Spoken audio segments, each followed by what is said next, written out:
बिस्मिल्लाहिर्रहमानिर्रहीम। आज हम स्टडी करने वाले हैं वेपर प्रेशर।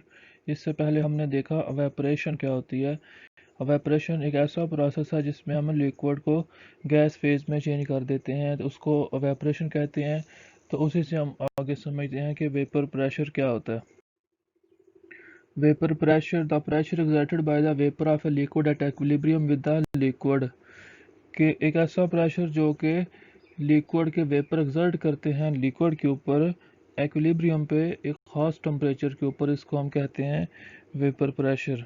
तो इसका जो रिलेशन है वो कंडेंसेशन से है, कि जहाँ पर वेपरेशन और कंडेंसेशन ये इक्वल हो जाएंगी, तो उस टाइम उस वक़्त जो उस लिक्विड के ऊपर प्रेशर एक्सर्ट हो रहा होगा उसको हम कहते हैं वेपर प्रेशर।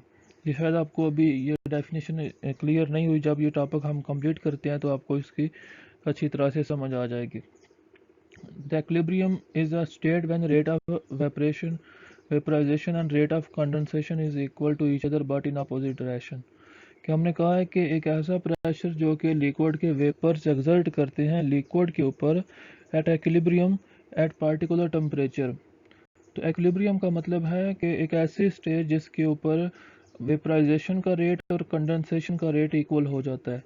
कंडेंसेशन मैंने पहले एवेपरेशन में आपको बताया था कि लिक्विड का गैस फेज में चेंज होना एवेपरेशन, और गैस फेज का वापस लिक्विड में चेंज होना कंडेंसेशन होता है। तो जब एवेपरेशन और कंडेंसेशन का रेट इक्वल हो जाता है उस वक्त उस लिक्विड के ऊपर जो वेपर्स का प्रेशर एक्सर्ट हो रहा होता है उस प्रेशर को हम कहते हैं वेपर प्रेशर। ये देखें लिक्विड से जा रहे हैं वेपर की तरफ, ऊपर का जो एरो है तो इसको हम कहते हैं वेपराइजेज। लिक्विड चला गया वेपर में, वेपराइजेशन होगी, वेपर वापस आ गए लिक्विड में, ये कंडेंस हो रहे हैं। तो जब वेपराइजेशन और कंडेंसेशन दोनों का रेट इक्वल हो जाएगा लेकिन अपोजिट डायरेक्शन में होगा, उस वक्त उस गैस जो वेपर होंगे लिक्विड के, जो लिक्विड के ऊपर प्रेशर एक्सर्ट कर रहे होंगे उसको हम कहते हैं vapour pressure. From the open surface of liquids molecule evaporate and mix up with the air. कि जब हम किसी कंटेनर को किसी सिस्टम को ओपन रखेंगे तो उसमें से मॉलिक्यूल जो एवेपोरेट होंगे, जो हमने लास्ट लेक्चर में एवेपोरेशन देखी थी, उस तरह जो मॉलिक्यूल एवेपोरेट होंगे वो ओपन एयर में जाकर मिक्सअप हो जाएंगे। लेकिन अगर हम उस सिस्टम को क्लोज कर देते हैं तो मॉलिक्यूल उस सिस्टम के जो लिक्विड होगा उसके ऊपर जो खाली जगह है वहाँ पे स्टार्ट होना, वहाँ पे गैदर होना, इकट्ठे होना स्टार्ट हो जाएंगे। तो शुरू शुरू में क्या होगा कि मॉलिक्यूल जो है एवेपोरेट होना ज़्यादा होंगे और वापस कंडेंस होना कम हो जाएंगे। लेकिन एक स्टेज आएगी कि मॉलिक्यूल आस्ता आस्ता जो ऊपर एवेपोरेट हो रहे हैं सिस्टम क्लोज होने की वजह से वो आस्ता आस्ता लिक्विड के अंदर वापस कंडेंस होना स्टार्ट हो जाएंगे।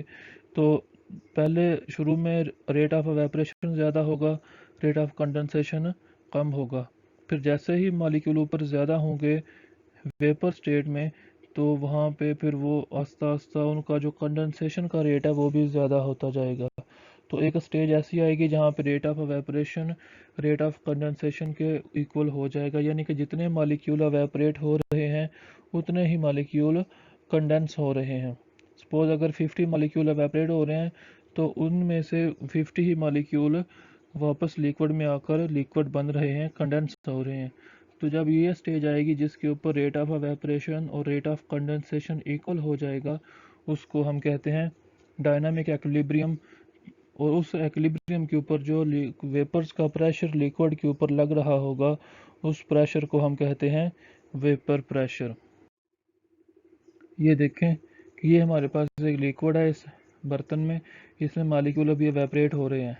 जब मॉलिक्यूल एवेपोरेट हो रहे हैं तो उसमें कुछ जैसे ये दो मॉलिक्यूल हैं, कुछ मॉलिक्यूल वापस उस लिक्विड में आकर लिक्विड बन रहे हैं। तो ये ऊपर जो गैस फेज में जा रहे हैं उसको हम कहते हैं एवेपोरेशन, गैस फेज से जो वापस आ रहे हैं लिक्विड में इसको हम कहते हैं कंडेंसेशन। तो इस तरह मॉलिक्यूल अब ऊपर एवेपोरेट हो रहे हैं और वापस कंडेंस भी हो रहे हैं। तो एक स्टेज ऐसी आती है जिसके ऊपर rate of evaporation becomes equal to rate of condensation, कि जहाँ पे एवेपोरेशन का रेट कंडेंसेशन के रेट के इक्वल हो जाता है। उस वक्त जो वेपर्स का प्रेशर एक्सर्ट हो रहा होता है लिक्विड के ऊपर उसको हम कहते हैं वेपर प्रेशर। तो अब हम देखते हैं कि ऐसे कौन कौन से फैक्टर हैं जो वेपर प्रेशर को अफेक्ट करते हैं। Vapour pressure of liquid depends upon the following factor, जिसमें आपके पास सबसे पहला है nature of liquid. Nature of liquid वो ही हो गया इंटरमॉलिक्यूलर फोर्सेस कि जो पोलर सब्सटेंसेस होंगी उनमें डाइपोल होने की वजह से उनमें इंटरमॉलिक्यूलर फोर्सेस स्ट्रांग होगी, तो उनका वेपर प्रेशर कम होगा।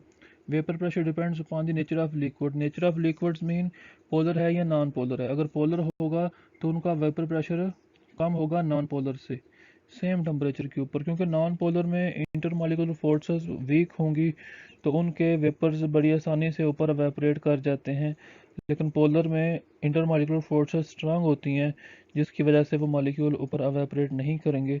तो एक में ज़्यादा मॉलिक्यूल एवेपोरेट कर रहे हैं, एक में कम मॉलिक्यूल एवेपोरेट कर रहे हैं। तो जिसमें ज़्यादा मॉलिक्यूल एवेपोरेट करेंगे लाइक नॉन पोलर, तो उनमें वेपर प्रेशर हाई होगा सेम टेम्परेचर के ऊपर। This is because of strong intermolecular forces between the polar molecule of liquids. कि पोलर मॉलिक्यूल के दरमियान स्ट्रॉन्ग इंटरमॉलिक्यूलर फोर्सेस होने की वजह से पोलर के ज़्यादा मॉलिक्यूल एवेपोरेट नहीं हो पाएंगे, लेकिन नॉन पोलर के ज़्यादा मॉलिक्यूल एवेपोरेट हो जाएंगे। For example, water has less vapour pressure than that of alcohol at same temperature.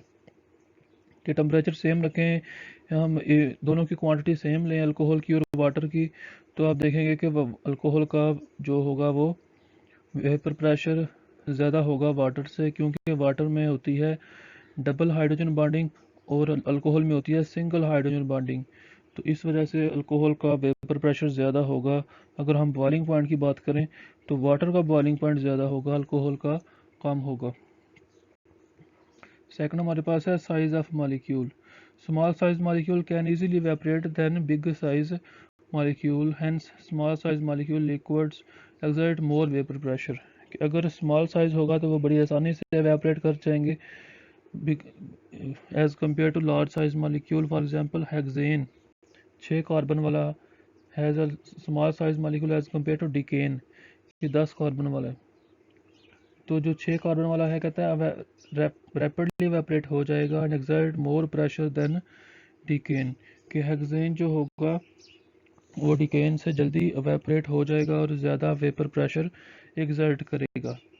Third आपके पास जो फैक्टर है वो है टेम्परेचर। तो टेम्परेचर ज़्यादा होगा तो काइनेटिक एनर्जी ज़्यादा होगी लिक्विड्स के मॉलिक्यूल की, तो वो ज़्यादा मॉलिक्यूल एवेपोरेट होंगे, ज़्यादा मॉलिक्यूल एवेपोरेट होंगे तो वेपर प्रेशर की वैल्यू ज़्यादा आएगी। At high temperature vapour pressure is higher than at low temperature.